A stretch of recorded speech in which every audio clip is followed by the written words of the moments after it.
So hello guys, मैं हूं आपका दोस्त भव्य त्यागी और मैं वेलकम करता हूं आपका अपने आज के नए पॉडकास्ट में, जिसका नाम है साइंटिफिक फैक्ट्स बिहाइंड सनातन रिचुअल्स। जैसा कि आप सबको पता है कि मैं हिंदू धर्म से हूं या सनातन धर्म से हूं, तो हमारे धर्म में या हमारे जितने भी हिंदू भाई हैं, सनातन धर्म के भाई हैं, सबको पता होगा कि हमारे इसमें कुछ रिचुअल्स होते हैं जिनको हम आए दिन या रोज़मर्रा में हम करते हैं। तो रिचुअल्स के पीछे क्या साइंटिफिक फैक्ट्स है, क्या हमारे ऋषि मुनियों ने उस टाइप पे सोचा होगा कि वो रिचुअल्स बनाए होंगे, तो उनके पीछे कुछ साइंटिफिक फैक्ट्स हैं, वो मैं आपको आज क्लियर करूँगा। तो सबसे पहले जो पहला फैक्ट है वो है हाथ जोड़कर नमस्कार करना, in English greet with folded hands. तो इसके पीछे जो साइंटिफिक फैक्ट है वो ये है कि दोनों हथेलियों को जोड़कर दूसरों को नमस्ते करते थे जैसे हम। तो हमारे भारतीयों में ग्रीट करने का तरीका है, ठीक है, भारतीयों में या हिंदू धर्म में ख़ास तौर पे ये किसी को ग्रीट करने का तरीका है। ऐसा करके हम सामने वाले को आदर और सत्कार भी देते हैं। ये प्रैक्टिस शायद आपको हमारे कल्चर का सामान्य सा हिस्सा लगती होगी, जितने भी लोग जो इसको नहीं करते, जैसे फॉरेन में भी है। पर वैसे होता ही है कि हमारे कल्चर का सामान्य सा हिस्सा लगता है आप लोगों को, पर ये है नॉर्मल से ऐसा है क्योंकि हम दिन में कई बार करते हैं, रोज़ाना इस चीज़ को हम करते हैं। ऐसा करना हेलो या हैंडशेक करने से कई गुना ज़्यादा बेहतर है। पर क्यों, वो मैं आपको बताता हूँ। साइंस के अकॉर्डिंग हाथ जोड़ के वक्त हमारी उंगलियों के टिप्स भी आपस में जुड़ जाते हैं, जो कि एक प्रेशर क्रिएट करते हैं। आप कह सकते हैं कि उंगलियों के ये टिप्स एक्यूप्रेशर पॉइंट्स की तरह होते हैं। जब इन्हें प्रेस किया जाता है तब इन पर दबाव पड़ता है। इस दबाव का सीधा सीधा जो असर पड़ता है वो हमारे कान, आँख और दिमाग पर पड़ता है। सही। अब ऐसा करने से हम जिस भी व्यक्ति को नमस्ते कर रहे हैं, जिस भी हम इंसान को हम नमस्कार कर रहे हैं, नमस्ते कर रहे हैं, उसे हम ज़्यादा अच्छे तरीके से और ज़्यादा लंबे टाइम तक याद रख पाते हैं। इसके अलावा एक चीज़ और है कि इसको करने से हम हैंडशेक करने से भी बच जाते हैं। जैसा कि आप सभी जानते हैं, किसी भी इंसान से हैंडशेक करने से हम उनके हाथों में जो भी बैक्टीरिया वगैरह होते हैं वो एक्सचेंज कर लेते हैं। तो जो भी बीमारियाँ होती थी, जैसे कोविड के टाइम पे हुआ था कि ज़्यादातर लोग हाथ जोड़कर ही नमस्ते कर रहे थे या हाथ जोड़कर ही एक दूसरे को ग्रीट करने लग गए थे। इंडिया में ही नहीं, इंडिया के बाहर भी, क्योंकि कोविड के टाइम पे क्या था कि छू आप सकते नहीं किसी को, कि वो 1 हैंड डिस्टेंस वाली जो चीज़ चल रही थी। तो यही कारण है कि नमस्ते करने का जो एक कल्चर है ना, वो अब भारत तक ही सीमित नहीं रहा है, बल्कि पूरी दुनिया में प्रसिद्ध होता जा रहा है।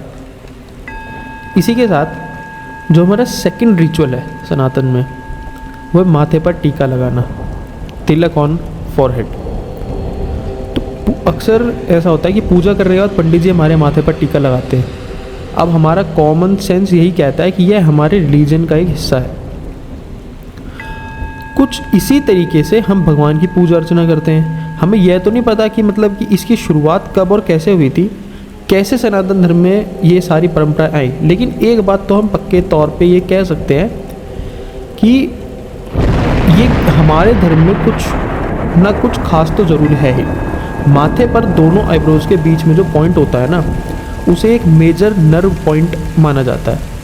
तो जो लाल टीका होता है उसे एनर्जी सेवर के रूप में देखा जाता है। सही। ऐसा माना जाता है कि इस पॉइंट पर टीका लगाने से हमारे शरीर में ऊर्जा बनी रहती है, यानी एनर्जी बनी रहती है। ऐसा करना हमारी एकाग्रता यानी फोकसिंग पावर जो होती है, अटेंशन पावर किसी को देने की, वो भी हमारी बढ़ जाती है जब हम माथे के इस पॉइंट पर टीका लगाए रहते हैं। ठीक है, जब हमारे इस पॉइंट पर माथे पर टीका लगा रहता है तो हम स्वाभाविक रूप से ही अपना चक्र को प्रेस कर देते हैं, जो ऊर्जा चक्र कह सकते हैं आप इसको। तो हम स्वाभाविक रूप से ऊर्जा चक्र को प्रेस कर देते हैं। ये अजना चक्र भी कहते हैं हम इसको, या ऊर्जा चक्र भी बोल सकते हैं। ये हमारी पीनियल ग्रंथि के ही अनुरूप होता है। ऐसा करने से हमारे चेहरे की मांसपेशियों में जो हो रहे ब्लड सर्कुलेशन जो भी है, उसकी प्रक्रिया या उसका प्रोसेस जो है, वो पूरा का पूरा एनर्जी को मिलता है, उस ऊर्जा को मिलता है। ठीक है, तो हमारी जो एक वो टीका जो है, एक तरीके से उसको हम ये बोल सकते हैं, वो एनर्जी को जनरेट करता है, एनर्जी बनाए रखता है हमारे अंदर, इसलिए हम लगाते हैं। तीसरा रिचुअल, वर्शिपिंग पीपल ट्री या पीपल के पेड़ की पूजा करना। हम अक्सर क्या करते हैं हमारे सनातन धर्म में कि पीपल के पेड़ को काफ़ी अहम पेड़ माना गया है, समय समय पर हम इसकी पूजा करते रहते हैं। लेकिन आखिरकार कुछ ही पेड़ों की पूजा का विधान क्यों है? हमारे धरती पर तो इतने सारे पेड़ हैं, मतलब हिंदुस्तान में क्या मतलब पूरी दुनिया में इतने सारे पेड़ हैं, पौधे हैं, तो कुछ ही पेड़ों का क्यों मतलब ये है कि हम सिर्फ उनकी ही पूजा क्यों करते हैं? तो होता है ऐसा अक्सर कि ज़्यादातर पेड़ जो है ना दिन के समय ऑक्सीजन प्रोड्यूस करते हैं, वहीं रात के टाइम पे कार्बन डाइऑक्साइड रिलीज़ करते हैं। ये नॉर्मल एक साइंटिफिक सा फैक्ट है, सिंपल सा, छोटे बच्चों को पता होती है ये चीज़ तो। लेकिन पीपल का और जो तुलसी का पेड़ है वो इकलौते ऐसे पेड़ है जो दिन और रात यानी 24 घंटा ऑक्सीजन रिलीज़ करते हैं। तो शायद मेरे को लगता है कि इन्हीं रीजंस की वजह से हमारे पूर्वजों ने पीपल की पूजा करने का विधान बनाया हुआ, जो अभी तक हम इसकी पूजा करते आ रहे हैं। घर के आंगन में भी जैसे हम तुलसी जिन जिन के लगी होती है वे सभी के लगी हुई है हमारे में। तो जिनके भी घर में जैसे तुलसी का पेड़ लगाया हुआ होता है तो उसकी हर रोज़ पूजा होती है और जल दिया जाता है उसमें। एक और रिचुअल है जिसको हम बोलते हैं फास्टिंग, यानी उपवास करना, व्रत जो रखते हैं हमारे घर में। तो सनातन धर्म में उपवास करने की जो प्रक्रिया है वो सदियों से चलती आ रही है।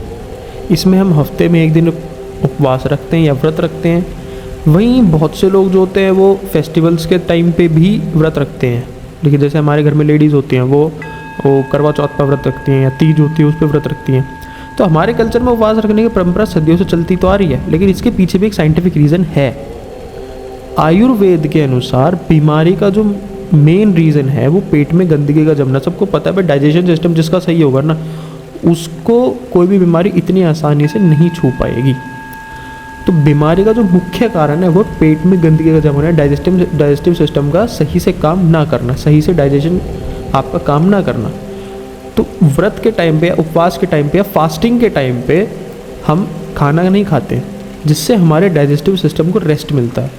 इससे पेट में जमी जो सारी गंदगी है वो भी साफ हो जाती है। तो पेट के सही रहने से हमारा पूरा शरीर सही रहता है।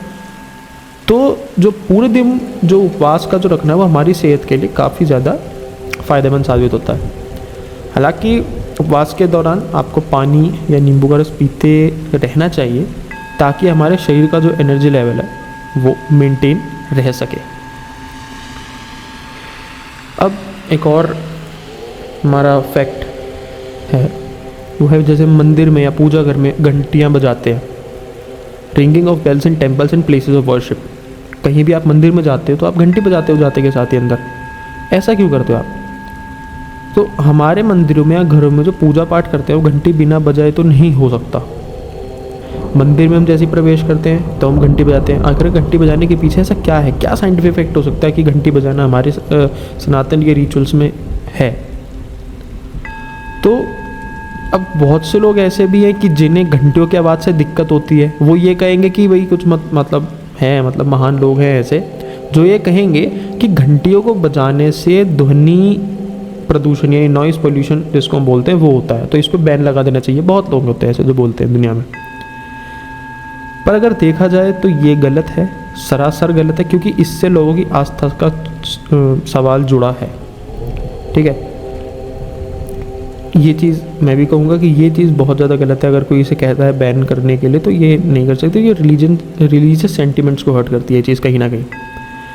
अब पर ये बात तो रही चलो रिलीजियस सेंटिमेंट्स की, लेकिन इस रिलीजियस सेंटिमेंट्स के पीछे कुछ ना कुछ तो साइंस होगी ही।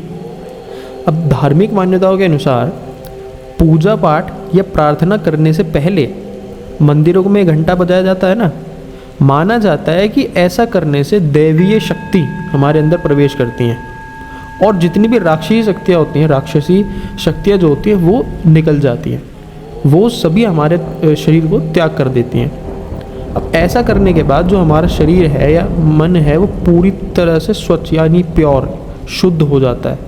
लेकिन ये बात रही धार्मिक कारण की। इसके पीछे जो साइंटिफिक फैक्ट है वो ये है कि मंदिर के घंटे को जो है ना कुछ स्पेशल मेटल से अलॉय से मिलकर बनाया जाता है। घंटे में इन मेटल्स या अलॉय की मतलब एक इसे कह सकते हैं मेजर्ड क्वांटिटी रहती है। ऐसे में जब हम घंटे को बजाते हैं तो उससे निकली आवाज़ के कारण हमारे दिमाग का जो लेफ़्ट और राइट हिस्सा है ना वो एक बैलेंस और हार्मनी में आ जाता है, जिससे हम बहुत शांत महसूस करते हैं। घंटे को बजाने के बाद उसका जो इको होता है वो 7 सेकंड तक रहता है। इस 7 सेकंड में ये जो इको साउंड है ना, वो हमारे शरीर को 7 चक्रों में टच करता है, जिससे हमारा पूरा शरीर रिलैक्स फील करता है। और मंदिर में जो इको साउंड क्रिएट होता है वो हमारे दिमाग की कंसंट्रेशन पावर को बहुत बढ़ाता है, या उसको कह सकते हैं कंसंट्रेशन पावर पर जोर डालता है, जिससे हमारा दिमाग मजबूर होता है कि यह मतलब और ज़्यादा बेहतर तरीके से ही काम करता है। घंटे को बजाने के बाद मंदिर में जो एनवायरनमेंट क्रिएट होता है वो हमें शांति प्रदान करता है। ठीक ऐसे एनवायरनमेंट में हम भगवान की पूजा में और ज़्यादा मतलब लीन हो जाते हैं, उसमें हम और मन लगता है हमारा उसमें।